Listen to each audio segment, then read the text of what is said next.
Police को भी और तुम्हारी पुलिस चौकी को भी, जहां कई बहादुर सिपाही एक आदमी के हाथ पैर बांधकर अपनी ताकत दिखाते हैं। एक कदम, तू कभी चिड़ियाघर गया है? चिड़ियाघर? वहां पिंजरे में बंद शेर पर बच्चे भी मूंगफलियां फेंक कर मारते हैं। और बात, मैदान में खुले शेर का सामना करोगे, तुम्हारे मर्द होने की गलतफहमी दूर हो जाएगी।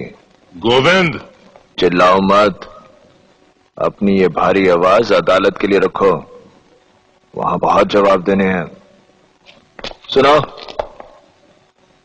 चड्ढा से कह देना गोविंद अदालत में फिर आ रहा है।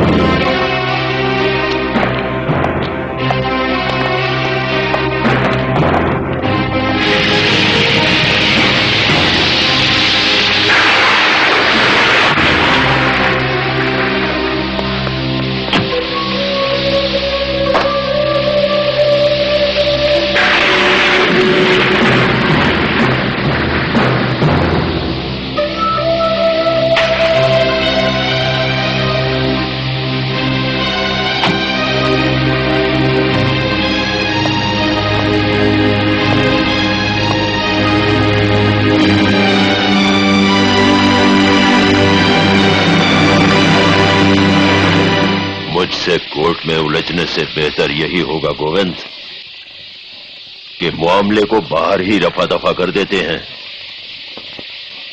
तुम तो जानते ही हो कि इंद्रजीत चड्ढा कभी शिकस्त नहीं खाता।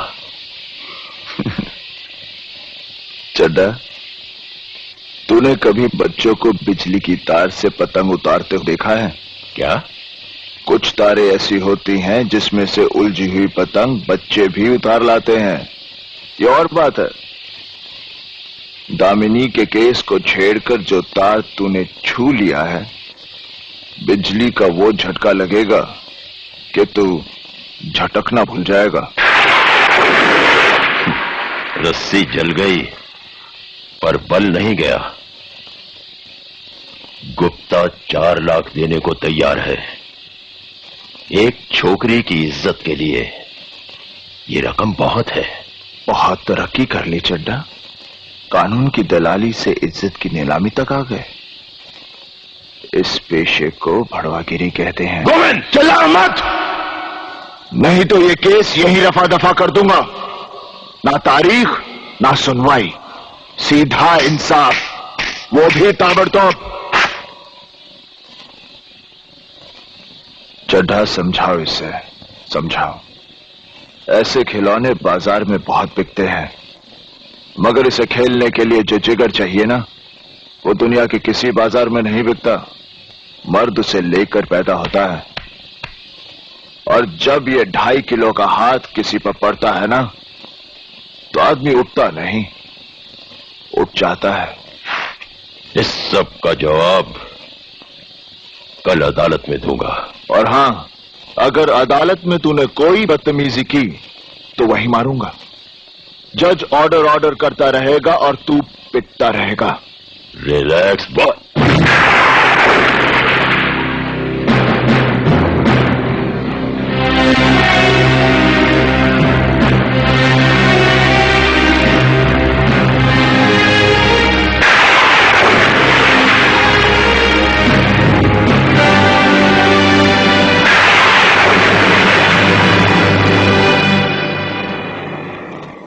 मिलॉर्ड, ये दामिनी निहायत चालाक और काया किस्म की लड़की है। ये गरीबी में पैदा हुई जरूर, लेकिन ख्वाब हमेशा अमीरी के देखती रही। इसीलिए इसने शेखर जैसे शरीफ लड़के को अपनी खूबसूरती के जाल में फांस लिया। दरअसल इसकी नजर गुप्ता खानदान की तिजोरी पर थी, और जब अपनी पूरी कोशिशों के बावजूद ये तिजोरी की चाबी हासिल न कर सकी, तो जल भुनकर राख हो गई। जिस घर ने इसके सपने पूरे नहीं होने दिए, उससे इसने बदला लेने की ठान ली, और इस बात का फायदा उठाकर गुप्ता खानदान के दुश्मनों ने इसे पैसे देकर खरीद लिया, और उन्होंने एक बहुत बड़ी साजिश रची। जो बलात्कार बाजार में हुआ, उसे उन्होंने यह साबित करने की कोशिश की कि वो बलात्कार गुप्ता जी के घर में हुआ है, ताकि गुप्ता खानदान की इज्जत को हमेशा हमेशा के लिए मिट्टी में मिला सकें। मिलॉर्ड, ऐसी नीच गिरी हुई और शैतान लड़की को कड़ी से कड़ी सजा दी जाए, ताकि औरत जात को एक सबक मिल सके। That's all your honour.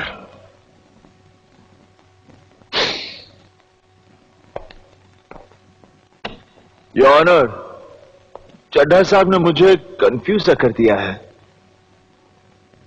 लगता है ये हिंदी फिल्में कुछ ज्यादा देखते हैं, क्योंकि इनका ये केस हिंदी फिल्मों की तरह है, जिसमें कई कहानियां उलझी हुई हैं।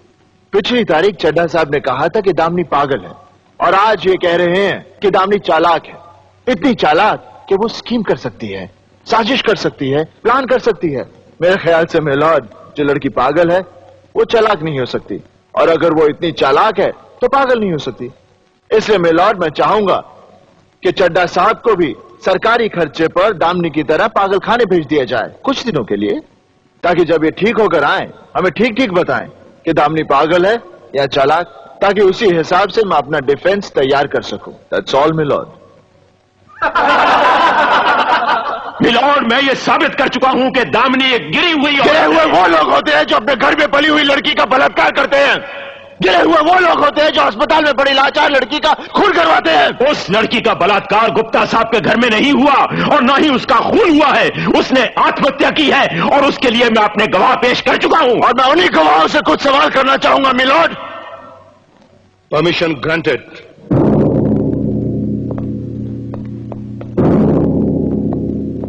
तुम गुप्ता जी के यहाँ 10 साल से काम कर रहे हो? जी सर। इसका मतलब है तुम उनके वफादार हो, ईमानदार हो, तुम पर उनका पूरा भरोसा है। हाँ?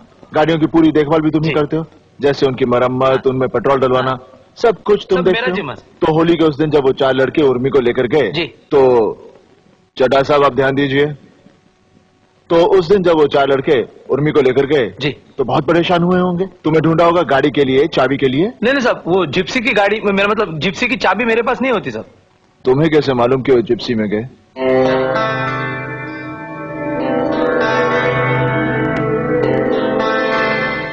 नहीं साहब, क्या बाद में मेरे को मालूम पड़ गया सर। यानी कि बलात्कार हुआ ये तुम्हें बाद में मालूम पड़ा। Point to be noted me lord. ठीक है मंगेश, तुम जाओ। जी। Bloody fool. मंगेश जी। चड्ढा साहब, आप मंगेश को डांटना चाहते होंगे? हाँ? क्या बड़बड़ कर रहे थे तो मैंने सोचा कुछ पूछना चाहते होंगे। नहीं। हाँ तो कदम साहब, उर्मी ने अपने हाथ में खत लेकर गला तो नहीं काटा होगा, और गला काटने के बाद वो अपने हाथ में खत नहीं रख सकती, तो इसका मतलब है खत किसी और ने रखा। जी वो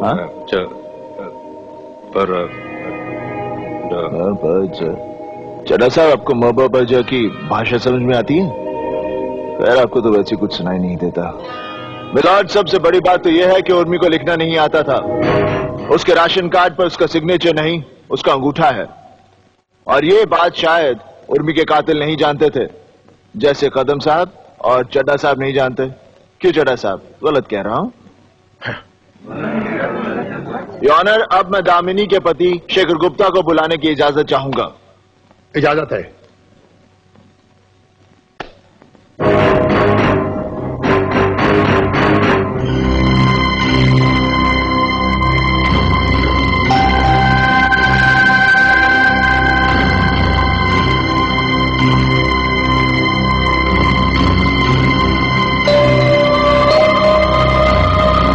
ये जो कुछ कहूंगा सच कहूंगा। जो कुछ भी कहूंगा सच कहूंगा।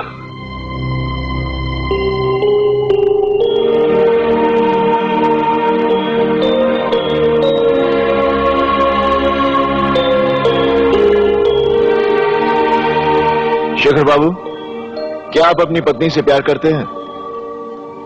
मैं ऐसे बेतुके सवाल का जवाब देना नहीं चाहता हूं। कमाल है मिलॉर्ड, मैंने तो एक बहुत ही सीधा प्रश्न पूछा है कि एक पति अपनी पत्नी से प्यार करता है या नहीं। क्यों चड्ढा साहब, कुछ गलत पूछा? नहीं? हाँ तो कहिए, आप करते हैं या नहीं? जी।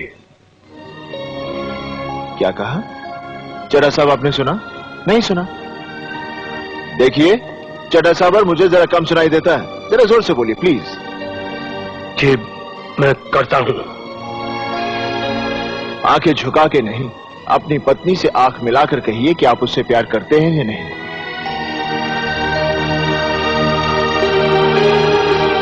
ये एक औरत के विश्वास का सवाल है। जी बहुत करता हूं। मिलॉर्ड, शेखर बाबू अपनी पत्नी से बहुत प्यार करते हैं। ये मैंने भी सुना, चड्ढा साहब ने भी सुना, हम सब ने सुना। खैर ये और बात है कि मुस्कुरा कर भी कह सकते थे। हाँ तो शेखर बाबू, मुझे हैरानी हो रही है कि आप एक ऐसी औरत से प्यार करते हैं जो बददिमाग है, पागल है। एक ऐसी औरत से प्यार करते हैं जो आपके माँ बाप की बेइज्जती करती है। एक ऐसी औरत से प्यार करते हैं जिसने आपके घर की सुख शांति में आग लगा दी, और तो और वो आपसे नहीं आपकी दौलत से प्यार करती है। एक ऐसी औरत जो गुप्ता खानदान की इज्जत को सड़क में क्या बात कर रहे हो तुम? जो मन में तुम बोल देते हो। ये मैं नहीं कह रहा, ये तो आपके काबिल वकील चड्ढा साहब और आपके घर वालों ने दामिनी पर इल्जाम लगाया। गलत कह रहा हूं? नहीं ना? खैर छोड़िए, मैं भी जानता हूं ये लोग झूठ बोल रहे हैं।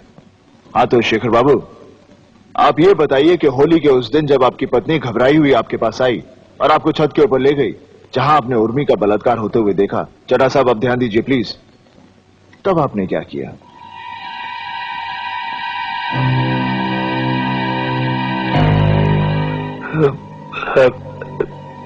ऐसा कुछ नहीं हुआ। क्या?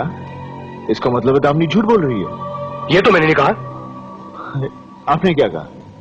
दामिनी कह रही है कि बलात्कार हुआ, आप कह रहे हैं बलात्कार नहीं हुआ। तो दामिनी झूठ बोल रही है। वो झूठ क्यों बोल रही है? अब वो झूठ क्यों? ऐसा कुछ नहीं हुआ। मैं कह रहा ऐसा कुछ नहीं हुआ। तो इसका मतलब है दामिनी पागल है? बिल्कुल नहीं। चड्ढा साहब आई एम सॉरी, आप सही कह रहे हैं। दामिनी बददिमाग है, गिरी हुई औरत है, बिकी हुई औरत है। Stop this bloody nonsense! I am talking sense. Stop it! Stop it! Govind जी यहाँ आइए, आइए यहाँ। आपको मेरे पति से इस तरह बात करने का कोई हक नहीं। वो मेरे लिए गवाही दे या ना दे, उनकी मर्जी, लेकिन मुझसे इस तरह उनकी भगवान के लिए भरी अदालत में उन्हें इस तरह शर्मिंदा ना करें। उन्हें जाने दीजिए। आप अपने आप को समझती क्या है? हाँ, क्या समझती है अपने आप को? जी? मैं आपका गुलाम हूँ, नौकर हूँ, खरीद लिया आपने मुझे। हाँ, अरे तुम जैसे 2 टके की औरत को मैं अपने बाजू में आने ना दूं। गोविंद, एक लफ्ज भी और मेरी पत्नी से कहा तो। सॉरी दामिनी। मिलॉर्ड, देखा आपने, जब मैं पति से कुछ कहता हूं तो पत्नी को बुरा लगता है, और जब मैं पत्नी से कुछ कहता हूं तो पति चिल्लाता है। यह बात साबित होती है कि इन दोनों के बीच बहुत गहरा प्यार है, जो ऐसे नाजुक वक्त पर भी चट्टान की तरह मजबूत है। बावजूद इसके कि दामिनी ने शेखर के सगे भाई पर बलात्कार का आरोप लगाया, बावजूद इसके कि दामिनी शेखर के खानदान को कोर्ट में घसीट लाई, फिर भी शेखर दामिनी के खिलाफ एक लफ्ज सुनने को तैयार नहीं, क्योंकि वो तहे दिल से जानता है कि दामिनी जो कर रही है वो सही है, जो कह रही है वो सच है। और अब मैं वही सच शेखर बाबू की जुबान से सुनना चाहूंगा। शेखर बाबू, अब मैं आपसे और कोई सवाल नहीं करूंगा। मैं ये केस छोड़ रहा हूं, क्योंकि दामिनी को मेरी नहीं, आपकी जरूरत है। वो आपकी पत्नी है, आप ही उसके सब कुछ है। इसलिए फैसला आपको करना है कि उन 4 अपराधियों को बचाने के लिए आप अपनी मासूम पत्नी को सजा दिलाएंगे। यह फैसला आपको करना है, आपको।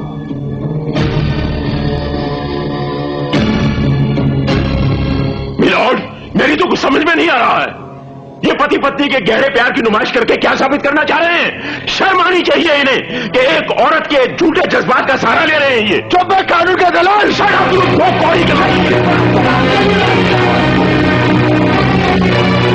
Order order order.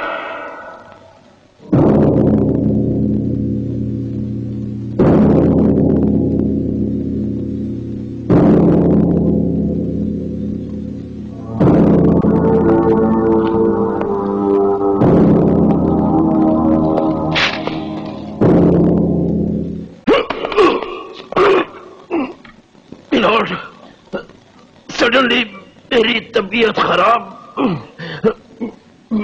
मैं कोर्ट से दरख्वास्त करता हूं कि अगली तारीख कोई दे दिया। सर, मिस्टर चड्ढा की तबीयत खराब हो जाने की वजह से इस केस को मुलतवी किया जाता है। केस की अगली तारीख बाद में मुकर्रर की जाएगी।